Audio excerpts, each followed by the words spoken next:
વાલા ભક્તો, એક ભગતને ગાય બીમાર પડી, ડૉક્ટર પાસે ગયા, ડૉક્ટરે દવા આપી, દવા આપ્યા પછી કહ્યું કે આ દવા છે એ તમે એને 250 ગ્રામ ઘીમાં ભેળવી અને 2 દિવસમાં પાઈ દેજો. એટલે બોલા કે બહુ સારું. પછી એ તો ભાઈ ઘરે આવ્યા, દવા જોઈ, પછી વિચાર્યું કે આપણી ગાય રોજે 250 ગ્રામ ઘી આપે છે, ઘી તો એના પેટમાં જ છે, માટે એના પેટમાં ઘી છે એટલે આપણે દોવી નહીં, એટલે ઘી તો છે ને દવા પાઈ દેવી એટલે કામ થઈ જાય. તે દોઈ નહીં દવા પાઈ, ગાય ઉગરવાની બદલે ગુજરી ગઈ. પછી ડૉક્ટર પાસે જઈને કહે છે કે તમે કીધું એમ કર્યું તો મારી ગા તો મરી ગઈ. ત્યારે કે કેમ કર્યું? તો કે ગાયમાં ઘી હતું જ તે, એટલે મેં ઘી દોયું નહીં અને દવા પાય. ત્યાં કે ગાયમાં ઘી હોય એ કાયમ ન લાગે, પ્રગટ ઘી કાયમ લાગે. એમ આજ ભગવાન પરોક્ષ છે પણ એનું નામ પ્રગટ છે. ભગવાન બધે જ છે, જેમ ગાયમાં ઘી બધે હતું પણ એને જ્યારે નિરોગી થવું હતું ત્યારે પ્રગટ ઘીની જરૂર પડી. એમ આપણે એમાં કામ, ક્રોધ, લોભાદિક દોષો છે એમાંથી મુક્ત થવું હોય તો પ્રગટ નામના પોકારની જરૂર પડશે.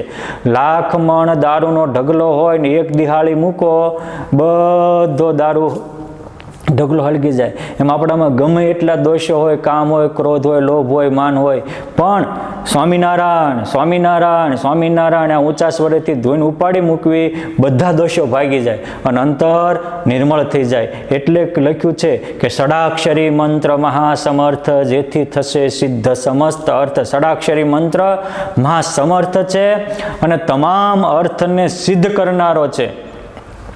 માટે આપણને એમ થાય કે તમામ અર્થ સિદ્ધ કરવા એટલે બધું જ થાય. ગુણાતીતાનંદ સ્વામીએ કીધું કે સ્વામિનારાયણ સ્વામિનારાયણ નામ જપવા માંડે તો કાળા નાગનું ઝેર ઉતરી જાય, ગમે એવો દેહરૂપ હોય એ બ્રહ્મરૂપ થઈ જાય, ગમે એવા દોષ હોય એ બળીને નાશ થઈ જાય અને જીવને છતાં દે ભગવાનનો અનુભવ થાય. આ કાંઈ ખોટી વાત નથી, એ મોટા સંતોના અનુભવ છે. કૃપાનંદ સ્વામી સર્પ કડ્યો, સ્વામિનારાયણ સ્વામિનારાયણ જપવા માંડ્યા તે ચડ્યો જ નહીં.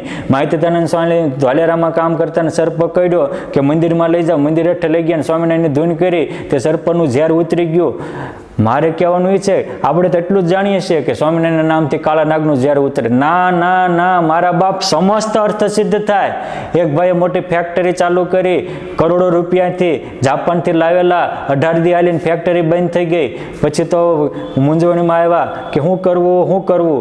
બધા કારીગરો બોલાવ્યા, અઠવાડિયે કાંઈ મેળ ખાય નહીં. પછી જાપાનથી કંપનીવાળાના માલિકને બોલાવ્યા અને એને એના માણસો ટીમ આવી, 3 દિવસ સુધી એ મથ્યા તો મેળ ખાય નહીં. એક બાજુ કારીગરો હતા 300 જણા રાખેલા, એનો પગાર આપવો પડે કારણ કે ચાલુ થાય તો પછી નવા ગોતવા ક્યાંથી, અને એક બાજુ ફેક્ટરી ચાલુ ન થાય. પછી સંતોને આવીને પ્રાર્થના કરી, સંતો કંઈક કૃપા કરો. ત્યારે સંતો કે આમ થાય તમે કારીગરને પગાર આપો છો, ધૂનમાં બેહાડી દો. અને એ બધા 300 જણા ધૂન કરવા બેઠા, જે 10 દિવસથી મતતા હતા એ મેળ નહોતો ખાતો, એ માત્ર 8 કલાક ધૂન થઈ, ત્યાં એ ફોલ્ટ પકડાઈ ગયો અને 10 જ મિનિટમાં ફેક્ટરી ચાલુ થઈ અને કરોડો રૂપિયાની કમાણી કરતો થઈ ગયો.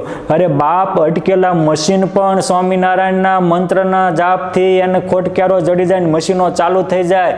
આપણે અટકેલી જીવન પણ સ્વામિનારાયણ જપવા માંડીએ તો જીવન યાત્રા પણ ચાલુ થઈ જાય. અરે બાપ, સ્વામિનારાયણનું જપવા માંડીએ. એક ભાઈ કે સંબંધ નથી થતો, સ્વામી કે તું સ્વામિનારાયણ સ્વામિનારાયણ જપવા માંડ. એ 1 મહિનો જપવા માંડ્યો, ત્યાં ડાળે લટકી ગયો. ભજનનો પ્રતાપ છે, લૌકિક કામ થાય. કારણ કે લખ્યું છે કે ષડાક્ષરી મંત્ર મહાસમર્થ, જેથી સિદ્ધ થાય સમસ્ત અર્થ. અર્થાર્થીને અર્થ મળે, કામાર્થીને કામ મળે, ધનાર્થીને ધન મળે, વિદ્યાર્થીને વિદ્યા મળે અને મોક્ષાર્થીને મોક્ષ મળે. આવો મંત્રનો મહાપ્રતાપ છે. માટે હાલતા ચાલતા ખાતા પીતા સ્વામિનારાયણ સ્વામિનારાયણ સ્વામિનારાયણ જપવું. નામ જપશો, નામી આવીને હાજર રહેશે અને કામ કરીને લીલા લહેર કરી દેશે. જય સ્વામિનારાયણ.